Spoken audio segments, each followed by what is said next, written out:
నమస్తే. నేనిందు. ఏపీలోని అమరావతి గురించి సీనియర్ జర్నలిస్ట్ కృష్ణంరాజు గారు కొన్ని వివాదాస్పద వ్యాఖ్యలు చేశారు. అంటే అది దేవతల రాజధాని కాదు, అది వేశ్యల రాజధాని అంటూ కూడా ఆయన మహిళలను కించపరిచేలా కొన్ని వివాదాస్పద వ్యాఖ్యలు చేశారు. సో మరి ఈ నేపథ్యంలో కొమ్మినేని శ్రీనివాసరావు గారు కూడా ఆయనకు సపోర్ట్ చేస్తూ మాట్లాడారు. మరి ఈ క్రమంలో కొమ్మినేని శ్రీనివాసరావు గారు కూడా అరెస్ట్ అవ్వడం జరిగింది. మరి దీని గురించి మాట్లాడడానికి మనతో పాటు హైకోర్టు అడ్వకేట్ రామకోటయ్య గారు ఇప్పుడు మనతో ఉన్నారు. నమస్తే సార్. నమస్తే మేడం. సార్ మరి చూసుకుంటే సీనియర్ జర్నలిస్ట్ కృష్ణంరాజు గారు కొన్ని వివాదాస్పద వ్యాఖ్యలు చేశారు. అంటే అది దేవతల రాజధాని కాదు, అది వేశ్యల రాజధాని అంటూ మహిళల్ని కించపరిచేలా నా వ్యాఖ్యలు చేశారు. మరి దీనికి సంబంధించి కొమ్మినేని శ్రీనివాసరావు గారు కూడా ఆయనకు సపోర్ట్ చేస్తూ మాట్లాడారు. అండ్ అలాగే ఆయన ఇవాళ అరెస్ట్ అవ్వడం కూడా జరిగింది. సో మరి ఎలాంటి కేసులు ఆయన మీద పెట్టే ఛాన్స్ ఉంటుంది? అండ్ అలాగే ఆయన మీద 52 కేసులు కూడా ఉంది సార్. ఏ రకంగా చూడొచ్చు సార్ దీన్ని?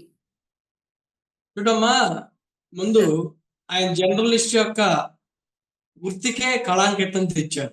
ఎందుకంటే భారతదేశంలో ఉన్నటువంటి ప్రధానమైనటువంటి వ్యవస్థల్లో జ్యుడిషియరీ, పార్లమెంటరీ, ఎగ్జిక్యూటివ్, మీడియా ఈ 4 కూడా భారతదేశం యొక్క పార్లమెంటరీ ప్రజాస్వామ్యానికి 4 స్తంభాలు లాంటివి.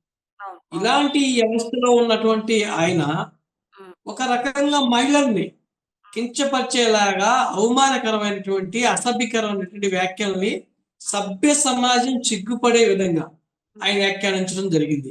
ఎందుకన్నా అంటే భారతీయ సనాతన ధర్మం, భారతీయ యొక్క ముఖ్యంగా మనం చెప్పుకునేటువంటి విధానం, ఎక్కడ మహిళల్ని గౌరవిస్తారో అక్కడ దేవతలు వర్ధిల్లుతారు.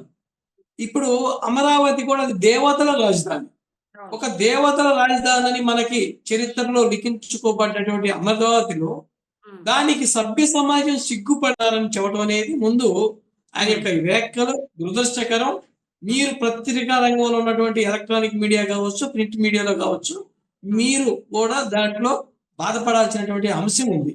ఎందుకంటే ఎవరైతే మనల్ని సమాజంలో ఒక గౌరవప్రదమైనటువంటి వృత్తిలో ఉన్నవాళ్ళం, మనం గౌరవప్రదమైనటువంటి పదజాలాన్ని వాడాలి. రాజ్యాంగం మనకు భావ ప్రకటన స్వేచ్ఛ ఇచ్చినప్పటికీ కూడా ఆ స్వేచ్ఛ ఇతరుల్ని ఇబ్బంది పెట్టే విధంగా, ఇతరుల స్వేచ్ఛని కించపరిచే విధంగా, ఇతరుల యొక్క మనోభావాలను కానీ వాళ్ళ యొక్క వ్యక్తుల యొక్క పర్సనాలిటీస్ని కానీ దెబ్బతీసే విధంగా కూడా వ్యాఖ్యలు చేయకూడదు. ఒక రకంగా చెప్పాలంటే అన్పార్లమెంటరీ వర్డ్స్ ఆయన వాడారు. ఇవన్నీ కూడా చట్ట వ్యతిరేకమైన కార్యక్రమాలు కాబట్టి దానికి వత్తాసు పలికినటువంటి కేఎస్ఆర్ కూడా అంటే మనకైనా గతంలో చూస్తే పొయ్యి సెగ అంటే పొంతగా తగిలిద్దంట. మనం అలానే ఆయన ఆ రోజు యాంకరింగ్ చేసిన సందర్భంలో కూడా ఆయన కూడా ఈయన మాట్లాడే వ్యాఖ్యలకి వంత పలుకుతూ ఆయన నవ్వుతూ దాన్ని ఆజ్యం పోశారు. ఒక మాట చెప్పాలంటే ఇలాంటి వ్యక్తులందరూ కూడా వీళ్ళు నిజంగా చెప్పాలంటే జగన్మోహన్ రెడ్డి యొక్క ప్రేరేపిత ఉగ్రవాదులు. వీళ్ళు ముక్కలు చెప్పాలంటే జగన్మోహన్ రెడ్డి వీళ్ళందరినీ కూడా అమరావతి మీద అక్కస్సు మొదటి నుంచి కూడా అమరావతిని ఏ విధంగా అయితే వాళ్ళు దాన్ని నాశనం చేయాలి, అమరావతిని అభివృద్ధిని ఏ విధంగా అడ్డుకోవాలి, అమరావతిని ఏ విధంగా ఎదగకుండా చేయాలని 5 సంవత్సరాలు కూడా విధ్వంసం సృష్టించారు. ఈ రోజు చంద్రబాబు నాయుడు గారు గెలిచినాక అమరావతి యొక్క రూపురేఖలు మార్చి మళ్ళీ అమరావతిని పునర్నిర్మాణం చేయడం కోసం, ఆయన రీకన్స్ట్రక్షన్ చేయడం కోసం కేంద్రంతో పొత్తు వెళ్ళి ఈ రోజు కూటమి ప్రభుత్వం గ్రాంట్స్ తెచ్చి అమరావతిని రూపురేఖలు మార్చడం కోసం మళ్ళీ పునర్నిర్మాణం చేస్తుంది. దాని మీద ఈ రోజు ఈ యొక్క జగన్మోహన్ రెడ్డి ప్రేరేపిత ఉగ్రవాదులు మీడియా రూపంలో కావచ్చు, మేధావుల రూపంలో కావచ్చు, అనేకమైనటువంటి రూపాలు వచ్చారు. అంటే నేను ఈ సందర్భంగా మీకు ఒకటి చెప్పదలుచుకున్నా. కుక్కకి ఏ వేషం వేసినా, పులేసి వేసినా లేదంటే జంకేసి వేసినా కుక్క బుద్ధులు బావు. కుక్క ఎప్పుడు కూడా తిండి మురికి పనులే చేస్తూ ఉంటుంది. అట్లానే ఈరోజు సాక్షి మురికి ఛానల్ మురికి ఈ మేధావు ముసుగులో ఉన్నటువంటి ఈ జర్నలిస్ట్ ముసుగులో ఉన్నటువంటి కేఎస్ఆర్ కానివ్వండి, కృష్ణరాజు కానివ్వండి, ఇలాంటి వ్యాఖ్యలు చేయడం దురదృష్టకరం. వాళ్ళు చట్టపరిధిగా వాళ్ళు శక్తిగా అర్హులు. వాళ్ళ మీద ఈ రోజు అనేకమైనటువంటి ఎస్సీ ఎస్టీ యాక్ట్ కావచ్చు, మహిళల్ని అసభ్యకరంగా మాట్లాడినటువంటి సెక్షన్స్ కింద కావచ్చు కేసు కట్టి ఈ రోజు హైదరాబాద్ లో అరెస్ట్ చేసి ఈ రోజు విజయవాడ కోర్టుకు తరలించినటువంటి సందర్భం చూసాము. అందుకని చట్టపరంగా ప్రభుత్వం తీసుకున్నటువంటి చర్యలు కానీ, పోలీసులకు అవలంబించిన విధానాలు కానీ 100% కరెక్ట్ అనేది నా భావన. ఆ! సార్ మరి చూసుకుంటే కృష్ణంరాజు గారు ఇవాళ ఇంకొక వీడియో రిలీజ్ చేసి ఆయన క్షమాపణ చెప్పాల్సింది పోయి అక్కడ నేను అమరావతిని అనలేదు. అమరావతి పరిసర ప్రాంతాల్లో చాలా గణనీయంగా సెక్స్ వర్కర్స్ ఉన్నారంటూ కూడా ఆయన ఒక మాట అన్నారు. అంటే క్షమాపణ చెప్పాల్సింది పోయి ఇంకా ఆయన ఇలాంటి వ్యాఖ్యలు చేశారు. ఏ రకంగా చూడొచ్చు సార్ దీన్ని? ఇప్పుడు అమరావతి అన్నా, అమరావతి ప్రాంతం అన్నా ఇప్పుడు ఆయన మాట్లాడిన మాటలకి ముందుగా సాక్షాత్తు మాజీ ముఖ్యమంత్రి ఈ జగన్మోహన్ రెడ్డి గారు ఒక బాధ్యతాయుత ప్రతిపక్ష నాయకుడిగా ఉన్నటువంటి వ్యక్తి క్షమాపణ చెప్పాలి. సాక్షి మీడియా యాజమాన్యం హెడ్ అయినటువంటి భారతిరెడ్డి గారు ముందు క్షమాపణ చెప్పాలి. వాళ్ళతో పాటు కృష్ణరాజు గారు కూడా మానవత్వం ఉంటే, మనిషి జన్మ ఎత్తుంటే ఆయన ఎప్పుడైనా సరే ఒకసారి వాళ్ళ ఇంట్లో కూడా ఆడవాళ్ళు ఉంటారు, ఆయన కూడా ఒక ప్రదేశంలో నివసిస్తాడు అనే భావజాలం కనుక ఆయన ఉంటే ఇలాంటి వ్యాఖ్యలు చేయరు. మనిషి రూపంలో ఉన్నటువంటి రాక్షసులు కాబట్టి అమరావతి కావచ్చు, అమరావతి ప్రాంతం కావచ్చు, ఎక్కడ వేశ్యలు నివసిస్తున్నారో ముందు ఆయన నిర్దిష్టంగా ఎవరో చెప్పగలరా? ఎలాంటి బేస్లెస్ ఎలిగేషన్స్ చేసి ఎలాంటి ఆధారాలు లేకుండా ఈ రోజు బురద జల్లేటటువంటి ప్రయత్నం చేయటం అనేది తప్పు. ఎందుకంటే అమరావతి కాదు, అమరావతి ప్రాంతం కాదు, ఎక్కడా కూడా అక్కడ ఏసీలు ఉన్నారనే మాట ఆయన వాడటమే అన్పార్లమెంటరీ లాంగ్వేజ్. ఆయన ఈ రోజు క్షమాపణ చెప్పాలి. దానికి ఆయన చట్టపరమైనటువంటి చర్యలు కూడా ఆయన మీద తీసుకోవాలి. కృష్ణరాజు ఈ రోజు ఎందుకంటే పేరైపోతే ఉగ్రవాదులు కూడా ఒకసారి బాంబులు వేసి వాళ్ళు ఎస్కేప్ అవుతారు. నిన్న కాశ్మీర్ లో చూసినట్లయితే వాళ్ళు చట్ట వ్యతిరేకమైన పనులు చేసి వాళ్ళు దొరకరన్నమాట చట్టానికి. ఈ కృష్ణరాజు గారు కూడా ఇలాంటి వ్యాఖ్యలు చేసి ఆయన అప్స్కాండ్ అయ్యి ఎక్కడో ఉండి వీడియోలు రిలీజ్ చేస్తూ ఈ రోజు మీడియా లోకానికి కానీ జర్నలిస్టులకు కానీ కూడా కళాంకితం తెచ్చి ఈ రోజు సభ్య సమాజం కానివ్వండి, మీలాంటి మీడియా మిత్రులు కానివ్వండి సిగ్గుతో తలంచుకునే పరిస్థితి చేశారు. కాబట్టి ఆయన గురించి మనం డిబేట్ చేయడం కూడా చాలా దురదృష్టకరం. నాకైతే సిగ్గుగా ఉంది. సార్ మరి ఇప్పుడు చూస్తే అంటే ఒక వేశ్యాని కూడా వేశ్య అని అనద్దు. యాక్చువల్గా వాళ్ళు కూడా వాళ్ళ పొట్ట తిప్పల కోసమో అలాంటి పనులు చేసుకుంటారు, వాళ్ళు ఏదో జీవిస్తూ ఉంటారు. అలాంటిది వేశ్యాని వేశ్య అనడం కూడా కరెక్ట్ కాదు. కాకపోతే ఇలాంటి పదజాలాలు వాడి వారు యావత్ మహిళలందరికీ కించపరిచేలా దుర్మార్గమైన ఆరోపణలు అయితే చేశారు. సో వీళ్ళకి ఏ విధంగా కేసులు ఉండాలి, ఎలాంటి చర్యలు తీసుకోవాలని చెప్తారంటారు? చూడండమ్మా, ఈ రోజు వేసేని కాదు ఎవరిని కూడా ఆ విధంగా మాట్లాడటానికి ఆయన దగ్గర ఆధారాలు లేవు. ముందు ఎవరు వేసేని ఈయన ఎలా చెప్పగలడు? వాళ్ళ మీద ఒక కేసు కట్టి, ఎఫ్ఐఆర్ కట్టి, వాళ్ళ మీద ఏదైనా నేరం రుజువైతే, ఎక్కడ నాకు క్రైమ్ జరిగితే మీరు వేసావు అని చెప్పాలి. ఎలాంటి ఆధారాలు లేకుండా మీరు ఆ విధంగా మాట్లాడటం దురదృష్టకరం. అమరావతి ప్రాంతం అంటే ఆయన ఇంకా తప్పు మాట మాట్లాడుతున్నారు. అమరావతికి మీరు ఒకసారి చూసినట్లయితే 30,000 మంది భూములు ఇచ్చారు. 30,000 మందిలో 20,490 మంది ఎస్సీ, ఎస్టీ, బీసీ మైనార్టీస్ సంబంధించిన వాళ్ళు ఎకరం భూమి కలిగినటువంటి వ్యక్తులు, అంటే సన్నకారు రైతులు భూములు ఇచ్చారు. అంటే అక్కడ ఉన్నటువంటి ఎస్సీ, ఎస్టీ, బీసీ మైనార్టీస్ అందరూ వేసిలా మీరు మాట్లాడే మాటలు. అదేవిధంగా మీరు అక్కడ 49% ఈ యొక్క బడుగు బలహీన వర్గాలు కావచ్చు, తాడిత పీడిత ప్రజలు కావచ్చు, మైనార్టీస్ కావచ్చు, మహిళలు కావచ్చు, వీళ్ళంతా కూడా ఎవరైతే ఈ వెనకబడ్డ జాతులు ఉన్నారో వాళ్ళందరూ కూడా భూములు ఇచ్చి ఈ రోజు వాళ్ళ భూమి వచ్చి మళ్ళా చంద్రబాబు నాయుడు గారు రాగానే దానికి ఒక అభివృద్ధి వచ్చి వాళ్ళ ఎకరాలు మళ్ళా కోట్లు అమ్మే పరిస్థితిలో ఈ రోజు కంపెనీలు వస్తుంటే ఈ కంపెనీలు రాకుండా ఉండటం కోసం దుష్ట ప్రసారం, చెడు ప్రసారం చేసి ఈ రోజు అభివృద్ధిని అడ్డుకోవటం కోసం మేధావు ముసుగుల్లో, మీడియా ముసుగుల్లో ఇలాంటి పేద ఉగ్రవాద చర్యలకు పాల్పడుతున్నటువంటి కృష్ణరాజు గారు వారి యొక్క మాటలు అన్ని కూడా బేస్లెస్.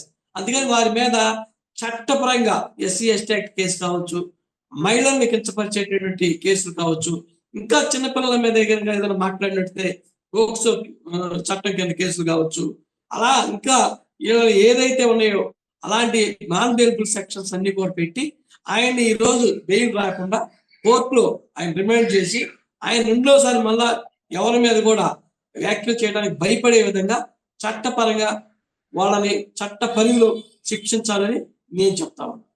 సార్ ఇప్పుడు మరి చూస్తే మీరు అన్నట్టు ఎవ్వరు కూడా ఖండించలేదు దీన్ని. అంటే జగన్మోహన్ రెడ్డి గారు కానివ్వండి, భారతి రెడ్డి గారు కానీ ఎవరు కూడా ఈ వ్యాఖ్యలని ఖండించలేదు. అండ్ ఇంకొకటి చూసుకుంటే సజ్జల రామకృష్ణారెడ్డి గారు కొన్ని తీవ్రమైన పదజాలాలు అయితే వాడారు ఇవాళ.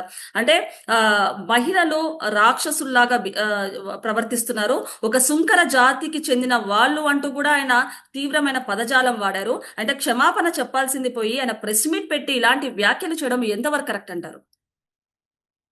సజ్జల రామకృష్ణారెడ్డి మాట్లాడే మాటలన్నీ కూడా ఉమ్, జగన్మోహన్ రెడ్డి గారి స్క్రిప్ట్. అంటే ఈ ఈ సజ్జల రామకృష్ణ పలికే చిలక పలుకులన్నీ కూడా ఉమ్, జగన్మోహన్ రెడ్డి గారి యొక్క ఉమ్, తాడేపల్లి ప్యాలెస్ నుంచి స్క్రిప్ట్ వస్తే మాట్లాడుతూ ఉంటాడు. ఈ ఉమ్, సంకర జాతి అనే పదాన్ని మాట్లాడటానికి సజ్జల రామకృష్ణారెడ్డికి సిగ్గుందా? ఉమ్, ఎందుకంటే మనం అందరం కూడా ఒక తెలుగు జాతి. మనం 5 కోట్ల తెలుగు వారు ఈ రోజు విభజిత ఆంధ్రప్రదేశ్ లో జీవిస్తున్నాము. 5 కోట్ల తెలుగు వారి యొక్క ఓటుతోటి ఆ రోజు జగన్మోహన్ రెడ్డికి గతంలో 2019లో 151 సీట్లు ఇస్తే ఎక్కడ ఏ సభకి గెలవకుండా, ఎక్కడ ఎన్నిక కాకుండా సకల శాఖలకి మంత్రి అయినటువంటి సజ్జల రామకృష్ణారెడ్డి ఒక సంకర జాతి రాజకీయ నాయకుడు. అలాంటి సంకర జాతి రాజకీయ నాయకుడు ఈ రోజు అమరావతిలో ఉన్నటువంటి ప్రజల్ని సంకర జాతి వాళ్ళు అంటాం, తెలుగు వారిని కించపరిచే విధంగా మాట్లాడటం, సజ్జల రామకృష్ణారెడ్డికి కూడా ఈ రోజు చట్టపరమైన చర్యలు తీసుకొని ఈ యొక్క కేసర్ కొమ్మినేని శ్రీనివాస్తో పాటు రామకృష్ణరాజుతో పాటు సజ్జలను కూడా ముద్రాయించేసి ఏ3గా చేసి ఆయన మీద కూడా కేసులు ఆపాదించి ఆయన మీద కూడా చట్టపరమైన చర్యలు తీసుకోవాలి అనేది నేను చెప్తాను. సార్ ఇప్పుడు మనం చూస్తే ఇవాళ ఆ, మనము ఇద్దరైతే చెప్పారు, సీనియర్ జర్నలిస్ట్ ఎవరైతే కొమ్మినేని శ్రీనివాస్ గారు కానివ్వండి, లేకపోతే ఇంకో ఆయన కానివ్వండి, ఇద్దరు కూడా ఇలాంటి వ్యాఖ్యలు చేశారు. రేపు పొద్దున ఇవాళ ఇంకొకరు మరి సజ్జల రామకృష్ణారెడ్డి కూడా ఇలాంటి వ్యాఖ్యలు చేశారు. రేపు పొద్దున ఇలాంటిది రిపీట్ కాకుండా, ఇలాంటివి మళ్ళీ మహిళల మీద ఇలాంటివి ఆరోపణలు చేయకుండా చేయాలంటే ఎలాంటి చర్యలు తీసుకోవాలి, ఎలా కట్టడి చేయాలంటారు దీని గురించి? చట్టంలో కూడా ఇంకా మార్పులు తీసుకొచ్చి ఉమ్, మహిళా పట్ల పెదవెత్తి మాట్లాడాలంటే భయపడేటువంటి చట్టాలు చేయాలి. ఇంకా చంద్రబాబు నాయుడు గారు అమరావతి ఇది రైతుల్ని, మహిళా రైతుల్ని కించపరిచినటువంటి వ్యాఖ్యలను దృష్టిలో ఉంచుకొని ఇంకా చట్టాల్లో కూడా మార్పులు తేవాలి. ఒకప్పుడు మీరు చూసినట్లయితే ఐపీసీలో 376 రేప్ కేసు ఒక్కటే ఉండేది. తర్వాత ఢిల్లీలో జరిగినటువంటి నిర్భయ సంఘటన తర్వాత ఆ రోజు మనకి 376 వచ్చేటప్పటికి assistant sessions court 10 years punishment ఉండేదాన్ని. ఈరోజు నిర్భయ సంఘటన తర్వాత ఈరోజు డెత్ పెనాల్టీ ఈ మహిళల మీద ఏదైనా అగాత్యాలు కానీ అత్యాచారాలు కానీ చేస్తే డెత్ పెనాల్టీ, లైఫ్ ఇంప్రిజన్మెంట్ చేసేటువంటి సెంట్రల్ గవర్నమెంట్ చట్టాన్ని తయారు చేసింది. ఒకప్పుడు చిన్నపిల్లల్ని ఏదన్నా చేస్తే, మైనర్స్ చేస్తే ఏ చట్టాలు ఉండేవి కాదు. ఈ రోజు మైనర్ పిల్లల మీద చేసినా కానీ వాళ్ళ మీద పోక్సో చట్టం ప్రకారం ఈ రోజు లైఫ్ ఇంప్రిజన్మెంట్, డెత్ పెనాల్టీ ఇచ్చేటటువంటి సెక్షన్స్ ని ఈ రోజు ఇంక్లూడ్ చేసి ఇన్సర్ట్ చేయడం జరిగింది మనకి చట్టాల్లో. అదేవిధంగా ఇలాంటి వ్యాఖ్యలు ఎవరైతే స్త్రీ జాతి మీద కానీ మహిళల మీద కానీ ఎవరైనా అట్లా చేస్తే వీళ్ళ మీద కూడా చట్టం ఇంకా ఆంధ్రప్రదేశ్ లో సవరణలు తీసుకొచ్చి వాళ్ళకి నాన్ బెయిలబుల్ తెచ్చి వాళ్ళకు కూడా కఠినమైనటువంటి శిక్షలు పడేందుకు చంద్రబాబు నాయుడు నేతృత్వంలో ఉన్నటువంటి కూటమి ప్రభుత్వం, జనసేన కానివ్వండి, బీజేపీ కానివ్వండి, ఇంకా పకడ్బందీగా చట్టాలని సెక్షన్స్ పెట్టి వాళ్ళని రిమాండ్ లో ఎక్కువ కాలం ఉంచి వాళ్ళని బయటికి రాకుండా చేస్తే ఇంకోసారి ఎవడైనా మాట్లాడే ముందు పలానా సజ్జలను బట్టిన గతి పట్టింది, కేఏఎస్ఆర్ బట్టి గతి పట్టింది, రామకృష్ణరాజు బట్టిన గతి పట్టింది అని ఏదేవి ఇప్పటానికి కూడా భయపడేటట్టు అన్పార్లమెంట్ లాంగ్వేజ్ ఎవరి మీద కూడా వాడకుండా ఉండేటట్టు వీళ్ళు చర్యలు తీసుకోవాలని నాకు సూచన.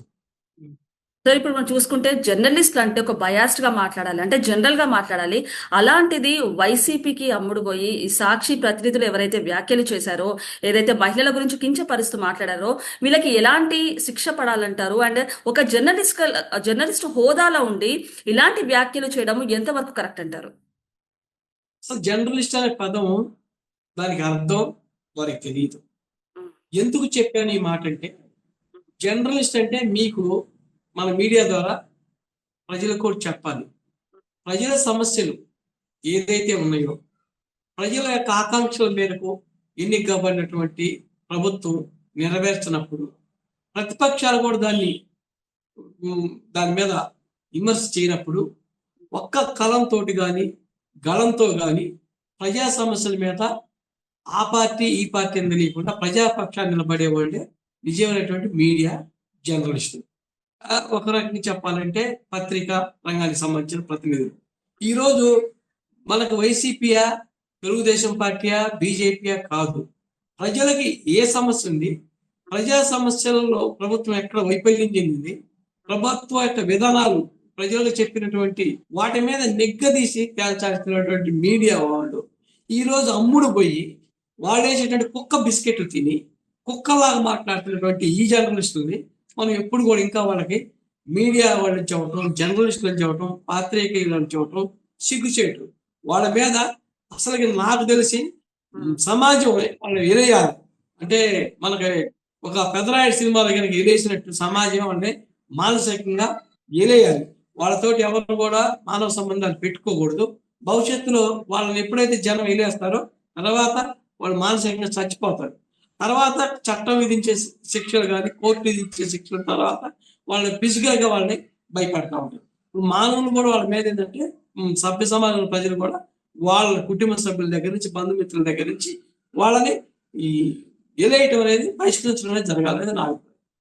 సో మరి ఈ నేపథ్యంలో చూసుకుంటే ఇంకో సీనియర్ జర్నలిస్ట్ శ్రీనివాస్ గారు కూడా కొన్ని ఆరోపణలు చేశారు. అంటే పవర్లో ఉన్నప్పుడు జర్నలిస్టులని ఒక తప్పులు చేస్తే ఓకే గానీ వాళ్ళ మీద కేసులు పెట్టడం, నాన్ బెయిలబుల్ కేసులు పెట్టడం, అరెస్ట్ చేయడము కరెక్ట్ కాదు, చాలా బాధాకరం అంటూ కూడా ఆయన చెప్పారు. అంటే ఒక సీనియర్ జర్నలిస్ట్ అయ్యుండి ఒక జర్నలిస్ట్ తప్పు చేస్తే ఎత్తి చూపించాల్సింది పోయి ఇలాంటి వ్యాఖ్యలు చేయడము ఏ విధంగా చూడొచ్చు అంటారు? ఒక విషయం మీరు ఈ సందర్భంగా ప్రేక్షకులకు తెలియజేయాలి. సార్. జర్నలిస్టుల, జడ్జీల, ముఖ్యమంత్రుల, సామాన్య ప్రజల అనేది భారత రాజ్యాంగంలో ఎక్కడా కూడా తేడా లేదు. All are equal before the law. Article 14 of the Indian constitution. చట్టం ముందు అందరూ సమానమే. అందరం కూడా చట్టానికి లోబడి, రాజ్యాంగానికి లోబడి మన మాట తీరు కానీ, మన భాష కానీ, మన ప్రవర్తన కానీ, మన వ్యవహార శైలి కానీ ఉండాలి. చట్టం ధిక్కరించి నేను జర్నలిస్ట్ని కాబట్టి నేను మాట్లాడతానంటే ఎక్కడా కూడా రాజ్యాంగంలో ఆర్టికల్ 19 స్వేచ్ఛ ఇచ్చింది, పత్రికా స్వేచ్ఛ ఇచ్చింది, వాక్ స్వాతంత్ర్యం స్వేచ్ఛ ఇచ్చింది, మనకి right to freedom of speech ఇచ్చింది. ఎంతవరకు రాజ్యాంగం యొక్క సూత్రాలకి లోబడి ఇతరుల స్వేచ్ఛని హరించకుండా మాట్లాడాలి తప్పితే మీకు స్వేచ్ఛ ఉందని చెప్పి ఎదుటోళ్ళ స్వేచ్ఛని హరించడం, ఎదుటోళ్ళ యొక్క మనోభావాలు దెబ్బతీసే విధంగా మాట్లాడమని రాజ్యాంగం మనకి ఎక్కడ స్వేచ్ఛ ఇవ్వాల, విలేకరులకైనా లేదంటే రాజకీయ నాయకులకైనా. అందుకని ఈరోజు ఈ యొక్క రాజ్యాంగ విలువలు తెలియకుండా, ప్రజాస్వామ్య విలువలు తెలియకుండా పత్రికా రంగంలోకి వచ్చి ఆ ముసుకేసుకొని ఎవడో ఏదో ఇస్తే దాన్ని దృష్టిలో పెట్టుకొని వీళ్ళు మాట్లాడటం అనేది ఈ అలవాటు అయిపోయింది, ఒక టెండెన్సీ కింద. అందుకని వాళ్ళ మీద ఖచ్చితంగా చట్టపరమైన చర్యలు తీసుకోవాలి, వాళ్ళకి చట్టం ద్వారా బుద్ధి చెప్పాలి, శిక్షలు పడాలనేది నా ఆహ్వానం. సార్ ఇప్పుడు మనం చూసుకుంటే జగన్ హయాంలో అన్ని స్కామ్లు కానివ్వండి వరుస అరెస్టులు అయితే జరుగుతున్నాయి. సో మరి ఈ నేపథ్యంలోనే జగన్మోహన్ రెడ్డి గారు అండ్ అలాగే భారతిరెడ్డి గారు అరెస్ట్ అంటూ కూడా వార్తలు వినిపిస్తున్నాయి. సో మరి ఇంటెన్షనల్ గానే కృష్ణంరాజు గారు వీళ్ళని ఇరికించాలి, జగన్మోహన్ రెడ్డి గారు అండ్ భారతిరెడ్డి గారిని ఇరికించాలనే ఉద్దేశంతో ఇలాంటి వ్యాఖ్యలు చేశారంటారా? ఇక్కడ విషయం ఏంటంటే ఎప్పుడు కూడా కుట్రదారులు కొన్ని పనులు చేస్తూ ఉంటారు. ఒక కుట్ర వెనక సూత్రధారి ఉంటాడు, పాత్రధారి ఉంటాడు. ఇందులో సూత్రధారులు వచ్చేటప్పటికి ఈ రోజు మనం అంతా కూడా చూస్తుంటే జగన్మోహన్ రెడ్డి గారి యొక్క జగన్ నాటకంలో భాగంగా ఈ సజ్జల రామకృష్ణారెడ్డి గారు కానివ్వండి, రామకృష్ణరాజు గారు కానివ్వండి, కేఎస్ఆర్ గారు కానివ్వండి పాత్రధారులుగా వచ్చారనేది నా భావన. ఈ ఎప్పుడైతే ఈ లిక్కర్ స్కామ్ వచ్చిందో, లిక్కర్ స్కామ్ లో జగన్ అరెస్ట్ చేస్తారని ఎప్పుడైతే మనకి స్పెక్యులేషన్ జరిగిందో, వార్తలు వచ్చాయో, జగన్మోహన్ రెడ్డికి ఒక వణుకు పుట్టింది. తాడేపల్లి యొక్క ప్యాలెస్ కి వైబ్రేషన్స్ వచ్చింది. వైబ్రేషన్స్ వచ్చినప్పుడు ఇలాంటి జగన్మోహన్ రెడ్డి యొక్క మనుషుల్ని ఇట్లా ప్రేరేపించి ఇలా చేత అనుచితమైన వ్యాఖ్యలు చేయించి అసభ్యకరమైన మాటలు మాట్లాడి విషయం డైవర్ట్ చేసి ఈ ప్రభుత్వం కూటమి ప్రభుత్వం వచ్చినా కూడా ఇలాంటి అరెస్టులు చేస్తున్నారు, అందరు జోలు వెళ్తున్నారు అని చెప్పి ప్రజల్లో ఒక మైండ్ గేమ్ ఆడటంలో భాగంగా, ప్రజల్లో కూడా డైవర్షన్ పాలిటిక్స్ చేయడంలో భాగంగా ఇలాంటి గేమ్ ప్లాన్ అనేది జగన్మోహన్ రెడ్డి గారు తెరదించారు. అందుకనే దీన్ని ఆయన ఎప్పుడు కూడా కులాల పరంగా సమాజాన్ని విభజిస్తారు, మతాల పరంగా సమాజాన్ని విభజిస్తారు, అదేవిధంగా ప్రాంతాల పరంగా సమాజాన్ని విభజిస్తారు. గతంలో కూడా 3 రాజధానులని చేశారు. అందుకనే జగన్మోహన్ రెడ్డి యొక్క రాజకీయం ఎప్పుడు కూడా ఏంటంటే విభజించు పాలించు అన్న బ్రిటిష్ వాళ్ళ యొక్క సిద్ధాంతాన్ని ఆయన విధానాలు తీసుకొని ఇక్కడ ఆధునిక స్వతంత్ర ప్రజాస్వామ్య దేశంలో కూడా ఆయన ఇలాంటి ప్రేరేపిత వ్యక్తులతోటి ఇలాంటి అసభ్యకరమైన పదజాలం వాడుతున్నారు. ఆయన ఇలాంటి అరెస్టులన్నీ ముందు చేయించి అందరినీ ఈ కూటమి ప్రభుత్వం టార్గెట్ చేస్తుంది, రెడ్ బుక్ రాజ్యాంగం నడుస్తుంది అని ప్రజల్లో ఒక రాంగ్ మెసేజ్ పంపించడం కోసం ఇలాంటి వ్యూహ రచన కూడా చేస్తూ మైండ్ గేమ్ ఆడుతూ మైండ్ గేమ్ లో భాగంగానే ఈ రామకృష్ణరాజు కానివ్వండి, కేఎస్ఆర్ గారిని కానీ, సజ్జల కానివ్వండి, పావులుగా ఆయన రాజకీయ చదరంగంలో కదుపుతున్నారనేది నా అభిప్రాయం. సార్ మరి చూసుకుంటే అంటే రాజకీయంగా ఒక పార్టీని కానివ్వండి, ఒక ప్రాంతాన్ని కానివ్వండి, ఒక మనిషిని కానీ అడ్డు పెట్టుకొని మహిళల్ని కించపరుస్తూ మాట్లాడడం ఎంతవరకు కరెక్ట్ అంటారు? అసలు మనం సమాజంలో ఉమ్, ఇప్పుడు మీకు ఇంతకు ముందే చెప్పా, మహిళా శక్తిని ఉమ్, ఒక మాట అన్న వాళ్ళని అగౌరవపరిచిన మనం నిజంగా మన పుట్టుకనే మనం ప్రశ్నించుకున్నట్టు. ఎందుకంటే మనకి చాలా చరిత్ర చెబుతా ఉంటుంది. తల్లి అంటే మనకి ఉగ్గుపాలతోటి జన్మనిస్తుంది. ఉమ్, అదే విధంగా పెద్దయినాక మనకు జోలపాట అంటే మనం పాడతా మనల్ని చేస్తా ఉంటారు. మనకి అంటే తల్లితోటి ఉన్నటువంటి సంబంధం బిడ్డలకు కానీ, తోబుట్టులతో ఉన్న సంబంధం కానీ, ఆడవాళ్ళు లేకపోతే సృష్టి లేదు. ఈ సృష్టికి ఆడదే ఆధారం, ఆడదే ఆరంభం. ఈ సృష్టి ఆడవాళ్ళు సగం ఉన్నటువంటి ఈ సమాజం, వాళ్ళ అభివృద్ధి లేకుండా మనం సమాజంలో అభివృద్ధిని చూడలేము, సంపూర్ణ అభివృద్ధి రాదు. ఈ రోజు మహిళలు అన్ని రంగాల్లో వచ్చి వాళ్ళు పురుషులతో పాటు సమానంగా ఉన్నటువంటి ఈ క్రమంలో తెలుగుదేశం పార్టీ వచ్చినా కూడా స్త్రీలకి ఆస్తిలో సగభాగం హక్కును కల్పించి, ఆడవాళ్ళకి రాజకీయంగా రిజర్వేషన్స్ కల్పించి, ఆడవాళ్ళకి ఉద్యోగాల రిజర్వేషన్ కల్పించి, ఆడవాళ్ళే ఈ సృష్టికి మూలం, ఆడదే ఆధారం అని ఎన్టీ రామారావు గారు కూడా నా తెలుగింటి ఆడపడుచులు అని చెప్పి సంబోధించినటువంటి ఒక సంస్కృతి కలిగినటువంటి తెలుగుదేశం పార్టీ ఇది. వీళ్ళు ఆడవాళ్ళని అవమానించడం అనేది వీళ్ళు అంటే మనం చూస్తే రామాయణంలో రామనాసురుడు సీతాదేవిని అవమానించాడు, రాముడు సీతాదేవిని ఆరాధించాడు, ఆమెను రక్షించాడు. ఎప్పుడు కూడా ఏ సమాజంలో రాక్షసులు ఉంటారు, రాముడు ఉన్న కాడ రాక్షసులు ఉంటారు. ఈ రాక్షస జాతి యొక్క లక్షణమే ఇది కాబట్టి వాళ్ళు ఎప్పుడు కూడా ఇలాంటి చర్యలకు పాల్పడతారు. ఇది కొత్త ఏం కాదు, వాళ్ళ నైజం అనేది నా భావన. సార్ మరి జగన్ హయాంలో గంజాయి మత్తులో కిడ్నాపులు కానివ్వండి, మహిళలపై రేపులు కానివ్వండి చాలా జరుగుతున్నాయి. అలాంటి గంజాయి బ్యాచ్ ని అలాగే రౌడీ షీటర్లను అయితే మొన్న జగన్మోహన్ రెడ్డి గారు పరామర్శించారు. అంటే ఓ రకంగా చూసుకుంటే ఇలాంటివి ఆయన పెంచి పోషిస్తున్నారని చెప్పొచ్చు. సో ఏ రకంగా చూడొచ్చు సార్? అంటే జగన్మోహన్ రెడ్డి గారి పరిపాలనని ఏ రకంగా చూడొచ్చు అంటారు? జగన్మోహన్ రెడ్డి గారి పరిపాలనకి ఇప్పుడున్నటువంటి కూటమి పరిపాలనకి ఒకటే ఒక తేడా.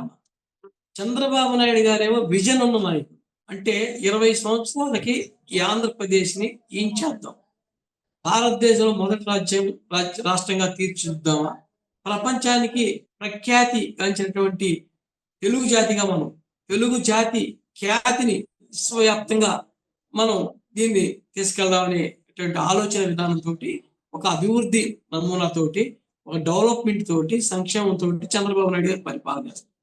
ఈయన చేసినటువంటి పరిపాలన మొత్తాన్ని కూడా ఒక్కసారి ఛాన్స్ నాకు ఇవ్వండి అని చెప్పి దాని మొత్తాన్ని కూడా విధ్వంసం అమరావతి రాజధాని దగ్గర నుంచి యూత్ కి మీరు చెప్పినట్లు గంజాయిని అలవాటు చేయటం, మత్తు మందులను అలవాటు చేయటం.